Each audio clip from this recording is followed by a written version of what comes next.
जय माता जी मित्रों, टेक्निकल दीपरम चैनल में आपका स्वागत है। आज की वीडियो में हम देखने वाले हैं ई श्रम कार्ड के बारे में। यहाँ पे भारत सरकार के द्वारा बनाया गया ई श्रम कार्ड के बारे में हम देखेंगे। कितना पैसा मिलेगा आपको, फ्री बीमा कितना मिलेगा, ये देखेंगे आज की वीडियो में। यहाँ पे किनको लाभ मिलेगा, किनको लाभ नहीं मिलेगा, वो भी किस वेबसाइट पे आप लॉगिन कर सकते हैं वो भी दिखाएंगे आज की वीडियो में। यहाँ पे पूरी डिटेल मिलेंगी ई श्रम कार्ड के बारे में।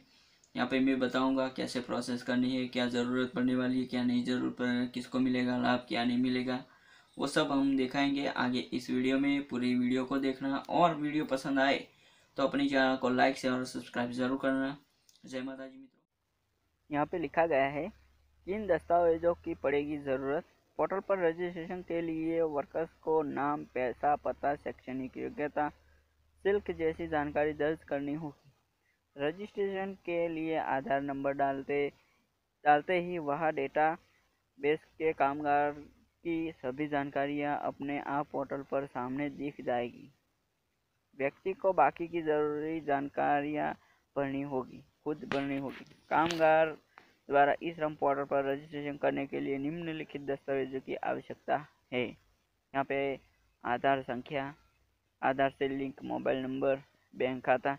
यदि किसी कामगार के पास आधार से लिंक मोबाइल नंबर नहीं है, वो निकटतम ESC पर जा सकता है यहाँ और बायोमेट्रिक प्रमाणीकरण के माध्यम से कर सकता है।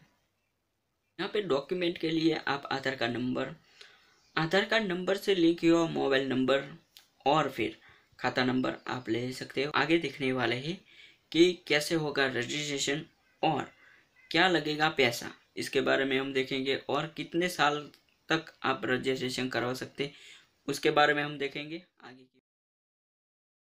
कैसे होगा रजिस्ट्रेशन और क्या लगेगा पैसा। इस कार्ड के लिए 16 से 29 साल का कोई भी शख्स रजिस्ट्रेशन करवा सकता है।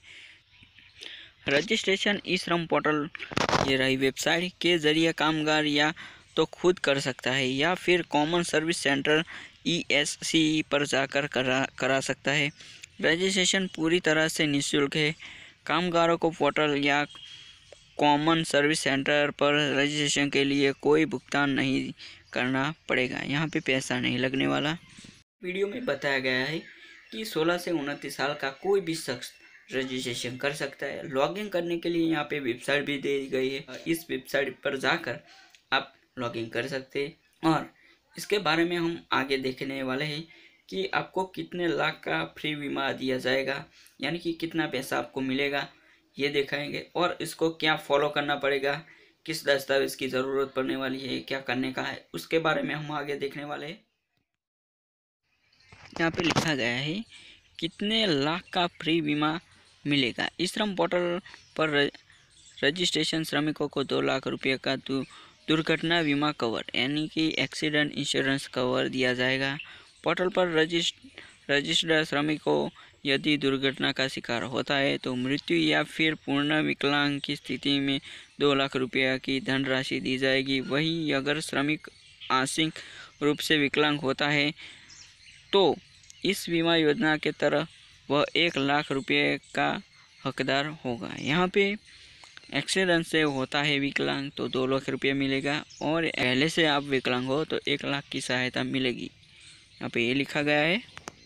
यहाँ पर यह बताया गया है कि आपका एक्सीडेंट होते हो और आप विकलांग होते हो तो आपको 2 लाख मिलेगा, यानी 2 लाख आपको मिलेगा।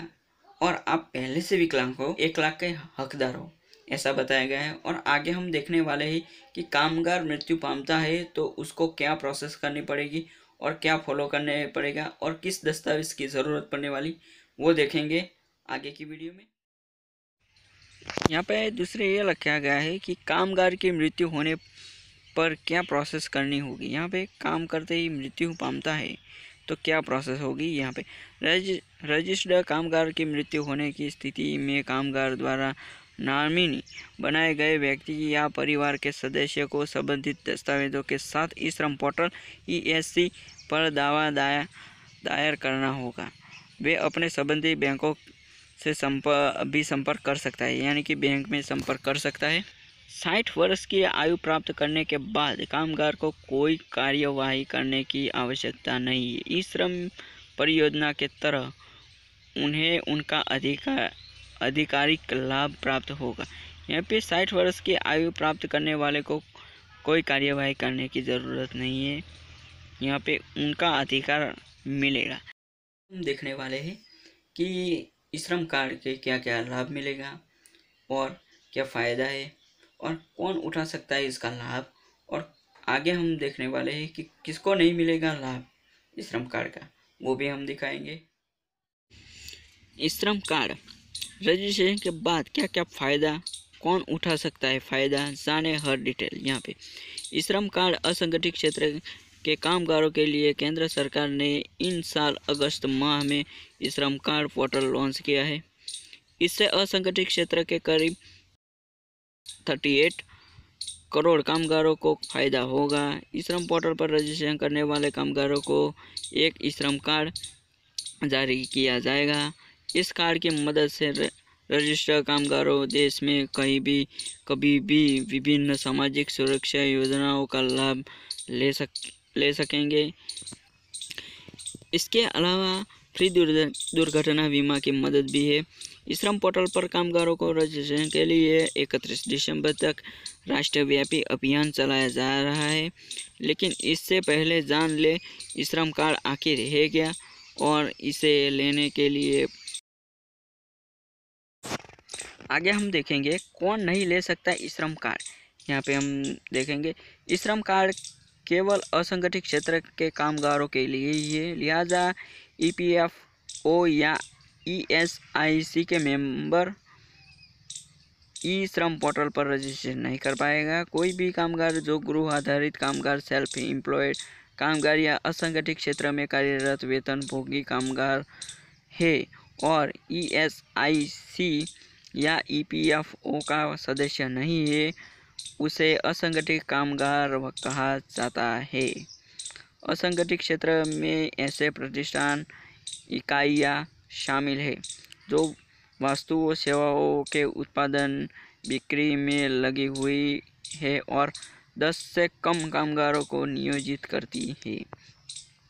ये IC और EPFO के अंतर्गत कवर नहीं है। असंगठित कामगारों के रूप में इस श्रम कार्ड पोर्टल पर रजिस्ट्रेशन के लिए कोई मानदंड नहीं है। श्रम पोर्टल पर रजिस्ट्रेशन के लिए आय का कोई मानदंड नहीं है, लेकिन कामगारों को आयकर दाता नहीं होना चाहिए। यहाँ पे ये लिखा गया है कि श्रम पोर्टल पर रजिस्ट्रेशन के लिए आय का कोई मानदंड नहीं है, लेकिन कामगारों को। यहाँ आगे हम देखने वाले हैं श्रम कार्ड के बारे में। श्रम कार्ड में 12 नंबर का अंक दिया जाएगा। और क्या है श्रम कार्ड, इसके बारे में हम आगे देखेंगे।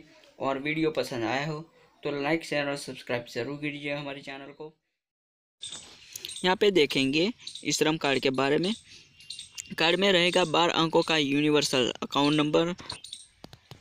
यहाँ पर लिखा गया है असंगठित क्षेत्र के कामगारों में निर्माण मजदूरों के अलावा प्रवासी श्रमिकों, रेहड़ी पटरी वाले और घरेलू कामगार आदि शामिल है।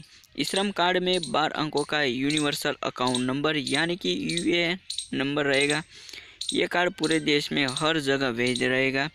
UAN नंबर एक स्थायी नंबर होगा, अर्थात एक बार प्रदान किया जाने के बाद यह कामगार के लिए अपरिवर्तित रहेगा। श्रम कार्ड का जीवन भर के लिए मान्य है, लिहाजा इस रिन्यूअल की कोई आवश्यकता नहीं है।